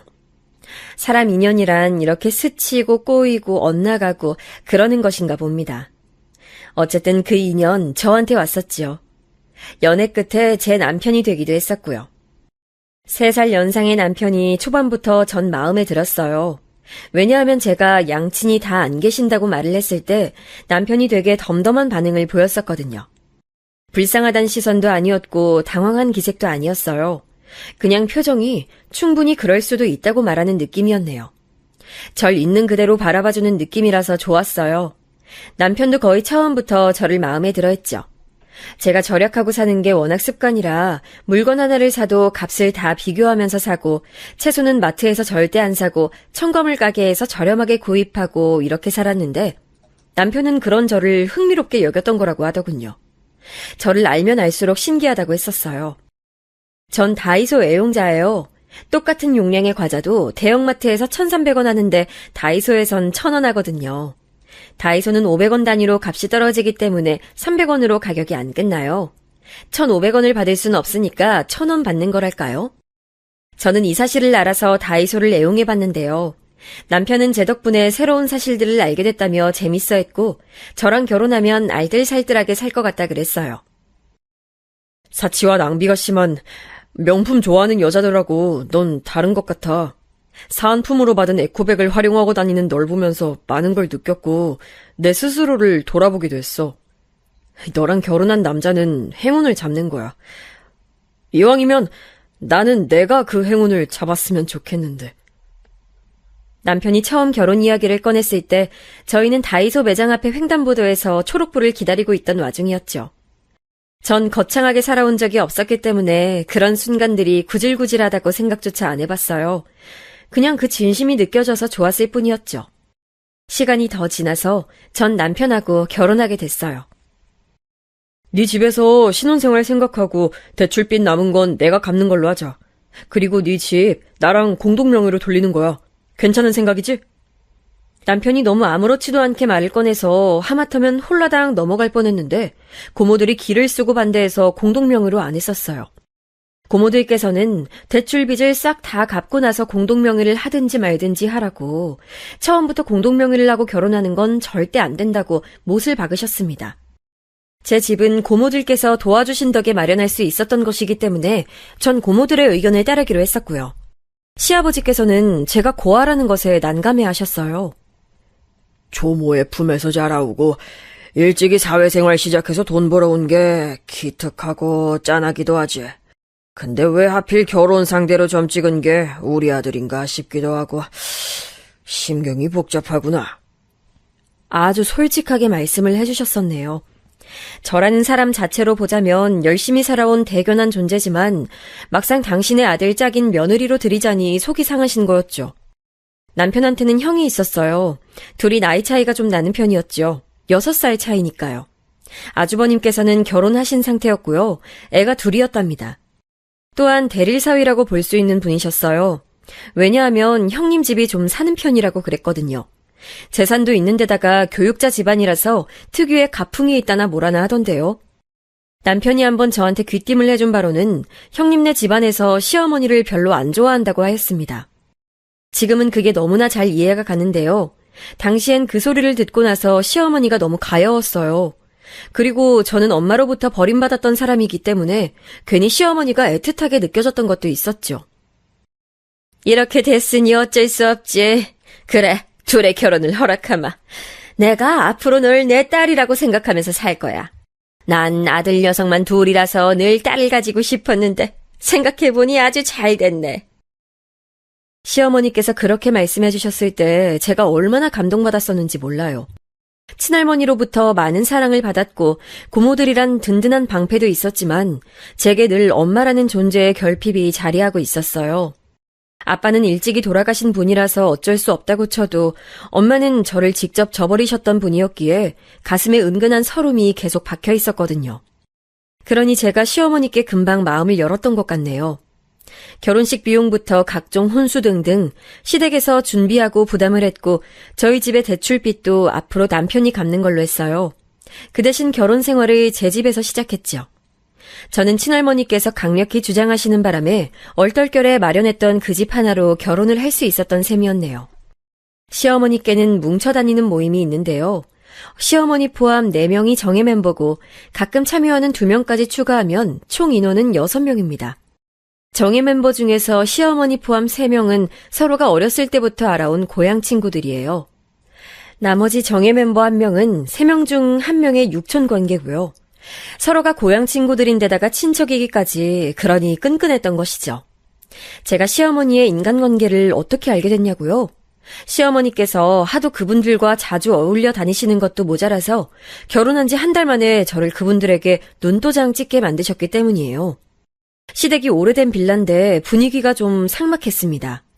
집은 넓은데 전체적인 색감이 어두운 편이었고 구조도 옛날 구조였죠. 그런데 제 집은 남향이라서 그런지 항상 밝았어요. 아담한 평수이긴 해도 구조가 원체 잘 빠져서 답답한 느낌이 없었고 무엇보다 세련된 분위기였죠. 시댁 돈으로 마련한 가전제품들 구경을 한다는 명목으로 시어머니께서 정예 멤버들을 이끌고 제 집, 그러니까 신혼집에 방문하셨어요. 어머어머, 밖에서 보는 것보다 내부가 더 예쁜 집이네. 이런 곳 카메라로 찍으면 더 넓게 나오는 거 알지? 알지. 요즘에 인기 많은 프로그램 집 보러 다니는 예능. 그런데 이런 집 나오면 알짜배기 매물 취급받을 거야. 구해줘, 홈즈. 나 그거 잘 보잖아. 아우, 이 정도 집이면 작아서 그렇지 신혼부부가 살기 나쁘지 않은 건데. 아우, 집 한 번 잘 샀네. 저렴할 때 잘 샀다. 투자하는 눈이 있나 봐. 정예 멤버들이 왁자지껄 떠들면서 저를 칭찬하셨는데 시어머니께서는 연신 어깨를 으쓱하셨어요. 콧대가 높아지신 게 보였죠. 전 제가 칭찬을 들어서 시어머니께서 뿌듯해하신 줄로만 생각을 했었는데 나중에 곰곰이 돌아보니까 그게 다 포석이었나 봐요.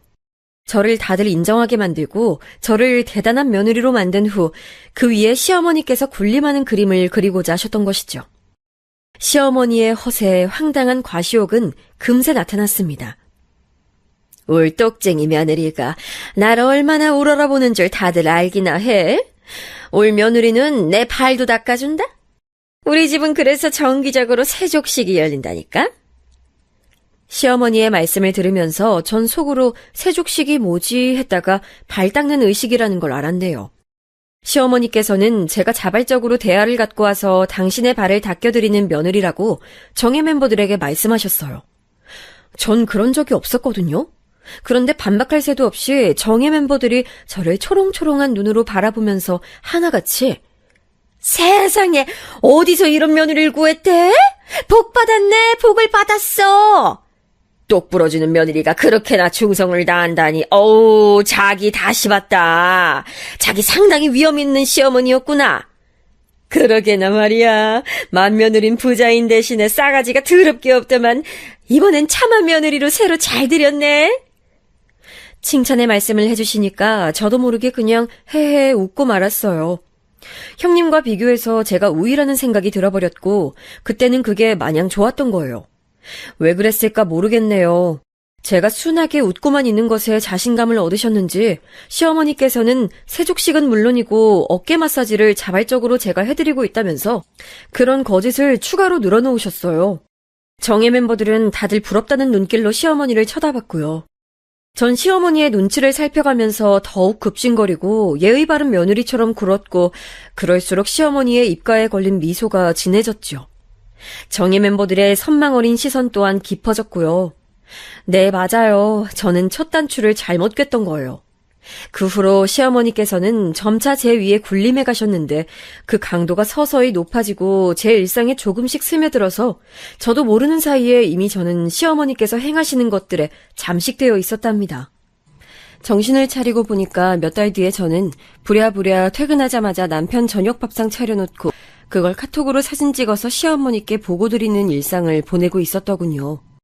저녁 밥상 차린 걸 카톡으로 전송드리고 나서 시어머니께 응 잘했어 라는 답장을 받으면 그것으로 확인 끝이었어요. 남편이 저보다 직장에서 업무가 많은 편이었고 출퇴근 거리도 저보다 멀어서 항상 제가 먼저 퇴근을 했거든요.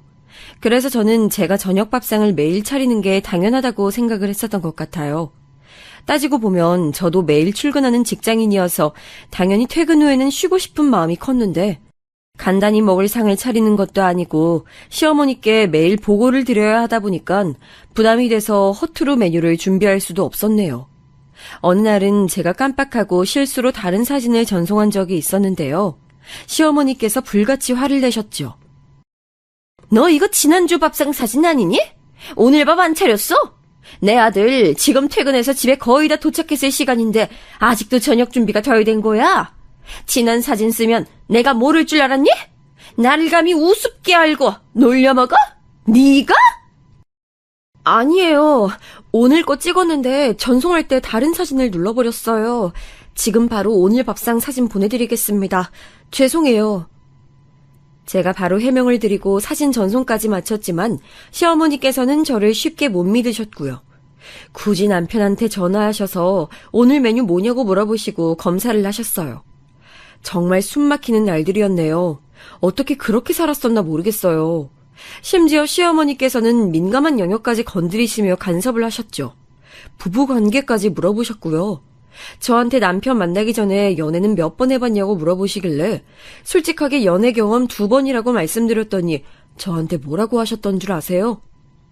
그래, 지난 더러운 과거는 용서해 주겠지만 회개하고 뉘우치는 마음으로 앞으론 몸과 마음 정갈하게 하고 배우자만 바라보면서 살거라. 전 그냥 연애 경험 횟수만 말씀드린 건데 다짜고짜 더러운 과거라고 하셔서 제가 말문이 막혔었죠.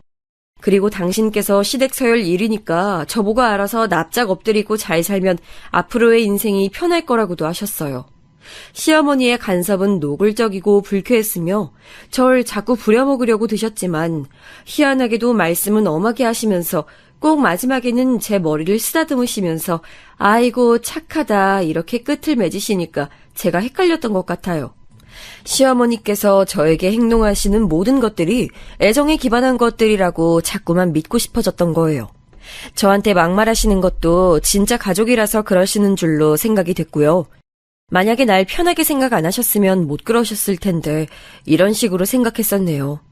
가끔은 네가 내 딸로 태어났으면 어렸을 때 예쁜 옷 많이 입혀봤을 거라고 그런 식으로 말씀을 하셔서 제가 소소하게 감동받았었고요. 그러고 보니까 시어머니께서는 저에게 옷에 좋다는 말씀을 참 많이 해주셨네요. 날씬해서 옷빨이 잘 받는 거니까 몸매 관리 잘 하라고 당부하셨었죠. 어느 날은 저한테 밑도 끝도 없이 임신한 거냐고 물어보셨었는데요. 임신이요? 아니요, 아직 소식 없어요. 근데 그건 갑자기 왜 물어보세요, 어머니? 너 그거 확실해? 정말로 임신한 거 아니야? 네, 그럼요. 저 이번 달에 생리도 했는데요. 절대 임신은 아닌데 왜 그러시는 건지. 그럼 뱃속에 애가 들어선 것도 아닌데 이 뱃살들은 뭐니? 너 요즘에 살찐 거 본인은 못 느끼고 모르고 있었나 보지? 철저하게 관리해. 미관상 좋지도 않게 살쪄봤자 뭐 하등 쓸모가 있다고. 제가 확실히 부정해드렸더니 갑자기 손을 훅 뻗으셔서 제 옆구리를 꼬집으셨어요. 이렇게 살이 잡히는 게 말이 되냐면서 혀를 끌끌 차셨네요. 제가 사회생활을 워낙 쓰레기 같은 소굴에서 시작했던지라 별 이상한 어른들을 다 겪었었기에 시어머니의 이런 지적과 행각이 되게 잘못된 거라고까진 생각 못했었던 것 같아요. 그런 면에서의 상황 판단력이 제가 남보다 둔했던 듯 싶네요. 제가 간식을 먹는데 취미 들여서 그렇다고 먹는 거 조절하겠다고 말씀드린 이후로 며칠이 지났을 때였는데요. 시어머니께서 뱃살을 확인하시면서 저보고 옷을 위로 들어올리라고 하셨어요. 전 얼떨결에 배를 보여드렸는데 시어머니께서는 몇 발짝 뒤로 가시더니 제 허리 라인이 어쩌고 저쩌고 평가를 하시면서 한숨을 작게 쉬셨습니다. 이렇게 보니까 몸에 비해서 허리가 별로네. 너 혹시 우리 몰래 아이라도 한번 낳았던 건 아니겠지? 네? 무슨 말씀을 그렇게 하세요? 그럴 리가 없잖아요. 말도 안 되는 소리를 하시니까 저 지금 너무 당황스럽고 놀랍고 그렇네요, 어머니. 뭐 그렇게까지 사색이 될 거 있니? 그냥 해본 말인데. 네 친엄마가 너 낳고도 애 없는 척하면서 새로 시집갔었다며. 모전 여전이라고 네가 그런 네 친엄마 닮았을까봐 노파심에 물어봤다. 그 자리에서도 너무 당혹스러웠는데 상황이 지나고 나서 곱씹어 보니까 뒤늦게 수치심이 밀려오더라고요. 전 시어머니를 제 어머니 같은 분이라고 속으로 생각하며 따르고 있었던 건데 시어머니께서는 난데없이 저희 엄마를 들먹이신 것에 어떻게 이걸 받아들여야 할지 모르겠더라고요. 여태까지 속으로 그런 생각을 하시면서 저를 바라보셨던 것일까봐 마음이 너무 복잡했어요. 이러저러한 일들이 있었다고 남편한테 얘기를 전하면서 중재 좀 해달라고 했습니다. 남편이 시어머니의 아들이니까 나서주는 게 당연하다고 생각을 했었고요. 근데 남편은 떨떠름한 기색으로 반응했었죠. 내가? 중간에서 내가 왜 중재를 해야 돼? 너 우리 엄마랑 나보다 더 가깝게 잘 지내고 있었던 거 아니었어? 중재는 무슨... 너 알아서 해결해. 그리고 누가 몸매를 냉철하고 객관적으로 지적해주면 몸매 관리에 도움되고 좋은 거 아니야? 도움되고 좋은 거를 떠나서 오빠, 어머니가 나한테 애 낳아본 거 아니냐고 그런 말씀도 하셨단 말이야. 나 그런 소리까지 들으니까 정말 많은 생각이 들더라. 앞으로 어머니 뵐 때마다 그 발언 계속 생각날 것 같고 진짜 속이 답답해. 난 네가 더 답답하다. 너 출산해본 적 없잖아. 네가 떳떳하면 될 일이지 뭘 그렇게까지 속에 담아두고선 두고두고 신경을 쓰려고 해. 그냥 잊어버리면 될 것을. 남편이 너무 심드렁하게 나오니까 제가 혼자 예민하게 구는 건가 싶어서 헷갈렸네요. 그리고 남편은 자꾸 자기가 느끼기엔 시어머니와 제가 가깝고 친해 보인다고 했어요. 허물없는 엄마와 딸 분위기도 나기 시작한다 뭐라나 그런 말을 하면서 감정적으로 맞서지 말고 뭐든지 둥글게 잘 풀어나가라고 저한테 그러더군요. 제가 아랫사람이니까 상황마다 한 번씩 참으면 전부 다 둥글게 잘 흘러갈 거라고 그랬어요. 그리고 저에게는 상대방의 말을 비꼬아서 듣는 재주가 있으니까 그런 걸 버린다면 좋은 성격이 될 거라고도 했었고요. 지금 생각해보면 어처구니가 없는 조언이었죠. 그딴 것도 조언이라고 저한테 해줬었던 것인지 그저 어이가 없을 따름입니다. 그 당시에는 왜 남편한테 제대로 못 따졌었는지 모를 일이에요. 전 시어머니를 아무렇지도 않게 대할 자신까지는 없어서 전전긍긍을 하고 있었건만 정작 시어머니께서는 너무나도 태연하게 평소처럼 제게 연락을 하셨고 행동을 하셨어요. 그래서 저도 물 흐르듯이 원상복귀가 됐었죠. 그 후로 며칠 뒤였어요. 시어머니께서 저한테 퇴근길에 들르라고 하셔서 간 곳이 있었습니다. 그곳은 시어머니께서 당신의 모임 멤버들과 함께 식사를 하고 계신 식당이었어요. 모든 멤버가 다 모여서 테이블 인원이 6명이었죠. 올 며느리 왔네? 내 얼굴 보고 가겠다고 자꾸 떼를 쓰길래 퇴근길에 시간 되면 잠깐 들르라곤 했는데 정말로 올 줄이야. 아유, 집에 들어가서 우리 아들한테 저녁밥 차려주기에도 바쁠 텐데 이렇게 짬을 내서 나도 보러 오고. 역시 올 며느리가 최고다. 시어머니께서 호호 웃으시며 말씀을 하시자 전 어색한 표정 관리를 하며 그 멤버들에게 인사를 냈습니다. 다들 며느리가 헌신적이네 이러시면서 반응을 보이셨죠. 시어머니의 맞은편에 앉아 계셨던 분은 얼굴에서부터 이미 부럽고 신기하다는 기색이 확 드러나 있었어요. 시어머니와 저를 번갈아가며 쳐다보는 눈빛에서 그런 게 느껴지더군요. 결국은 헛기침을 하시면서 그분이 시어머니를 향해 이렇게 말씀하셨었죠. 우리 며느리는 내가 전화하면 무조건 안 받고 꼭 몇 시간이 지나서야 나한테 카톡으로 전화하셨었네요. 무슨 일이세요? 이런 거 보내는 수법이나 쓰는데 넌 참 말을 잘 듣는 며느리를 들였네. 아유, 우리 며느리가 이랬으면 내가 소원이 없겠다. 걘 여전히 네 전화 씹고 그러니? 단단히 교육 좀 시켜라 제발. 울 며느리 봐. 나한테 무조건 충성하잖아. 부르면 오고 가라면 가고 웬만한 개보다도 더 맹목적이야. 걔는 사료값이 들지만 울 며느리는 돈을 벌어오니 비교조차 안 되지만 울 며느리가 정성스레 내 발까지 씻겨준다는 건 들어서 알고 있지? 시어머니께서 신나게 주절거리셨고 다른 사람들은 전부 부러움에 가득 찬 표정으로 그런 시어머니의 말씀을 경청했습니다. 전 민망하게 옆에 서서는 낯뜨거워지고 있었죠. 창피하더라고요. 말씀 도중에 시어머니께서 호호 웃으시며 손으로 제 등짝을 몇 대 치실 때는 모멸감마저 느꼈지만 이 분위기를 깨면 안 될 것 같아서 멍청하게 억지로 웃고만 있었네요. 그리고 속으로 생각했죠. 시어머니께서는 당신의 모임 멤버들 앞에서 며느리 꽉 잡고 사는 시어머니라는 걸 과시하는 걸 너무나도 좋아하시는 게 분명하다고요. 우리 아들은 말이야, 회사에서 능력 인정받아서 항상 바빠. 퇴근도 정시에 못한다니까. 우리 아들 찾는 사람이 그렇게 많다네? 그러니까 우리 며느리가 매일 정성 들여서 저녁 밥상 딱 차려놓고 우리 아들 기다려주다 보더라고. 우리 아들이 하도 회사에서 일 많이 하고 고생하는 거 아니까. 우리 아들을 채간 게 엄청난 행운인 것을 우리 며느리가 본인이 가장 잘한다니까? 시어머니의 말씀에 쓴웃음이 나왔었죠.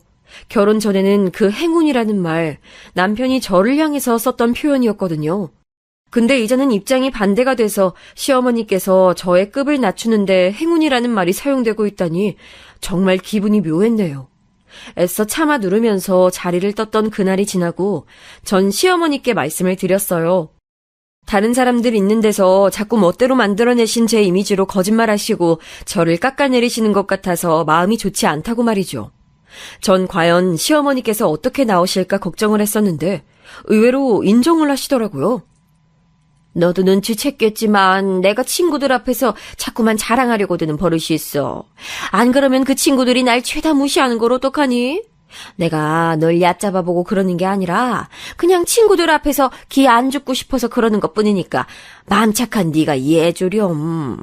설마 내가 너를 딸처럼 여기고 있는데 함부로 보고 있을까 봐? 아유, 절대 아니야. 네가 인성이 나보다 낫잖니. 너 그러니 나 좀 봐준다면 좋겠구나. 그런데 그 인정이 인정이긴 한데 뭔가 캥기는 게 있는 인정이었어요. 결과로 따져봤을 때 저한테 하등 좋은 효과가 없었다는 것이죠. 하지만 그 순간에 저는 그런 걸 고려하지 못했었기에 시어머니께서 제 말에 바로 인정을 하셨다는 부분에만 초점을 맞췄어요. 게다가 저를 딸처럼 보고 계신다고 하니까 제가 또 흐뭇해져 버렸던 것이죠. 바보같이 네 알겠어요 이런 대답이나 했던 것으로 기억이 나네요. 하지만 그건 명백한 실수였고 그 이후로는 시어머니께서 아주 노골적으로 저를 깔아뭉개셨네요. 저한테 하셨던 발언 중에서 가장 인상적이었던 것은 집에서도 편하게 퍼질러 있을 생각 말고 머리도 단정하게 하고 옷도 펑퍼짐한 거 입지 말라는 것이었어요. 이유를 여쭤봤더니 제가 집에서 너무 아무렇게나 하고 있어서 남편이 속상해하고 있다고 하시더라고요. 이건 또 무슨 소린가 했었네요. 제가 집에서 머리 아무렇게나 편하게 고무줄로 질끈 묶고 목 늘어난 티셔츠에 잠옷바지를 입고 침대나 소파에 퍼질러져 있는 모습을 보면 남편이 불만이라도 느꼈었나 봐요. 그걸 시어머니께서 고스란히 일러바쳤더군요. 여자로서의 매력이 빨리 없어지기라도 하면 어떡할 거니? 여자가 늘 긴장하면서 자기 자신을 점검해야 남자의 사랑이 떠나가질 않는 거야. 넌 사치 하나 안 하고 검소하게 사는 것만큼은 100점이니까 이제 외모 관리도 집에서 한다면 완벽해질 거야. 다른 곳도 아니고 집에서 편하게 있으면 안 된다니. 전 직장인이었고 따라서 하루의 피로를 맘 편히 녹이고 싶은 게 당연했는데요. 제가 어이가 없어서 남편한테 따졌다가 황당한 말을 들었어요. 남자는 집에서 속옷만 달랑 입고 드러누워 있어도 되지만 여자는 그러면 안 된대요. 너무 스스로를 다 드러내놓고 있는 건 조신해 보이지 못한다고 했어요. 시어머니나 남편이나 제가 어렸을 때 다녔던 망할 직장의 남자 상사들이나 전부 사고방식이 역겨운 면에서 흡사했던 것 같네요. 그러던 중에 대망의 일화가 터져버렸죠. 제가 연차 남은 게 많아서 평일날 쉬었거든요. 시어머니께서 이걸 아시고는 모임 정예 멤버들이랑 저희 집에서 밥 먹고 싶다고 하셨어요. 며느리가 자기 집에 모셔서 밥 차려준다고 이미 그런 식으로 정예 멤버들한테 다 자랑을 해놨다면서 한 번만 부탁을 들어달라고 하셨습니다. 그날 일정이 있었던 것도 아니라서 알겠다고 그랬어요. 저희 집에서 이른 점심을 드시고 나서 드라이브 나들이로 카페에 가신다고 하셨어요. 그래서 저는 당일 아침에 일찍 음식을 준비하면 된다고 생각했었죠. 그런데 하루 전날 저녁 저한테 카톡을 시어머니께서 보내셨는데 갈비찜이랑 미역국은 꼭 준비하라고 하신 거예요. 마트 문 닫기 전에 얼른 가서 재료 사왔습니다. 그리고 남편하고 다퉜죠. 남편은 시어머니의 기행이 전혀 이상하지 않다며 제가 며느리로서의 도리를 마땅히 다해야 한다고 했어요. 저는 이 모든 상황이 짜증난다고 맞섰고요. 싸우고선 따로 잠들었다가 문득 갈비찜 양념을 재넣어야 한다는 생각이 들었어요. 이른 새벽에 일어나서 양념부터 만들고 고기에 핏물 빼서 재워놨죠. 갈비찜에 미역국이라니 거기에 각종 반찬들까지. 이건 생일상이 아니라 수라상은 되는 듯 싶었습니다. 남편은 툴툴대면서 출근했고 시간이 되자 시어머니께서 정예 멤버들을 이끌고 도착하셨는데요. 어깨에 힘 빡 들어가신 게 보이더라고요. 저한테 본인 가방을 내미시길래 얼떨결에 받았더니 이어서 본인 외투까지 벗어서 저한테 넘기셨어요. 제가 본인의 전용 비서라도 되는 줄 아셨나 봐요. 꾹 참고 가방이랑 외투 정리했네요. 음식 준비한 노력이 아까워서라도 즐거운 식사 시간을 갖고자 했습니다. 그런데 잘 드시고 있는 줄 알았던 시어머니께서 젓가락을 탁 내려놓으시면서 분위기가 반전됐죠. 아우, 갈비찜 양념이 왜 이렇게 짜니? 집에서 하는 갈비찜은 색깔도 좀 연하고 간도 슴슴해야 고급진 맛이 나는 건데 이건 뭐 밖에서 대충 냉동갈비 떼와다가 조미료 양념 버무려서 만든 식당 갈비찜 먹는 기분이네. 너 이거 혹시 만든 거 아니고 어디서 사온 거니? 아니에요. 제가 직접 다 만들었어요. 밥이랑 먹을 반찬으로 생각하고 만들었더니 간이 좀 셌나 봐요. 이래서 부모 없는 것들은 안 돼. 다른 것들은 감출 수가 있어도 부모 아래 살면서 자연스레 습득하는 것들은 알질 못하니까 부모 없는 티를 감출 수가 없게 되는 거지. 에라이, 에휴. 시어머니께서 턱을 치켜들며 오만하게 말씀하셨고 제 인내심이 바닥난 건 그 지점이었어요. 벌떡 일어난 제가 수저를 시어머니께 날렸습니다. 그리고 놀란 시선들이 제게 꽂힌 걸 느끼며 크게 외쳤죠. 꺼져! 내 집에서 당장 꺼져! 네 시녀들 데리고 꺼져버려! 네 모질이 아들도 금방 네 곁으로 돌려보내줄 거니까 아쉬워 말고 지금 당장 다 꺼져버리라고! 저는 빠르게 걸음을 옮겨서 시어머니의 외투와 가방을 챙겼고 그걸 베란다 밖으로 집어 던졌어요. 그러자 시어머니께서 비명을 지르셨죠. 정예 멤버들도 혼비백산이 되어서는 각자 짐을 챙기기에 바빴습니다. 저는 사색이 된 시어머니를 향해 손으로 현관 쪽을 가리켰어요. 아직도 안 꺼졌어? 당장 네 아들하고 이혼할 거니까 2번 다시 볼 일은 없을 거야. 짧은 인연 정말 더러웠습니다. 잘 가세요. 제 기세에 눌린 시어머니께서는 분하다는 듯이 입술을 꽉 깨물면서도 차마 반박하지 못하시고 집을 나가셨죠. 모두가 떠난 후 저는 현관문을 꼭꼭 걸어 잠그고선 한참 동안 몸을 떨었어요. 태어나서 그런 식으로 굴어본 게 처음이었어요. 남한테 감정적으로 소리질러 본 적도 처음이었기 때문에 큰 잘못을 저지른 것 같아서 몸이 계속 떨렸습니다. 그런데 진정이 되고 나니까 후회되지 않는다라는 생각부터 들더군요. 제 행복을 늘 빌고 계시는 친할머니를 위해서라도 더 이상 저 자신을 낮추며 살고 싶진 않았어요. 집으로 온 남편이 저한테 윽박을 지르는 모습에 솔직히 무서웠고 겁도 났지만 용기를 끌어모아서 이혼 선언을 했습니다. 그간 제가 당해온 것들만 모아도 충분히 증거가 된다면서 맞섰어요. 그랬더니 남편이 꼬리를 내렸죠. 시어머니께서 저한테 내 행동이 너무 오바스러웠다며 사과를 하셨지만 전 거절했습니다. 이젠 아무한테도 끌려다니고 싶지 않았어요. 그 후로 복잡한 과정이 있긴 했지만 결국 이혼했어요. 친할머니와 고모들께서는 저에게서 대략적인 자초지종을 들으신 후 이혼하길 100번 잘했다고 해주셨죠. 성급했던 결혼으로 걱정 끼쳐드린 것 같아서 너무 죄송했네요. 전 시어머니와 전 남편이 얼마나 정신나간 작자들이었는지 시간이 흐르면서 더 깨닫게 됐어요. 그 인간들 덕분에 제 집의 대출빚을 다 갚았으니 그나마 위안을 삼아야 할까요? 참고로 그 집은 부동산 가격이 천정부지로 뛰었을 때 팔아버렸어요.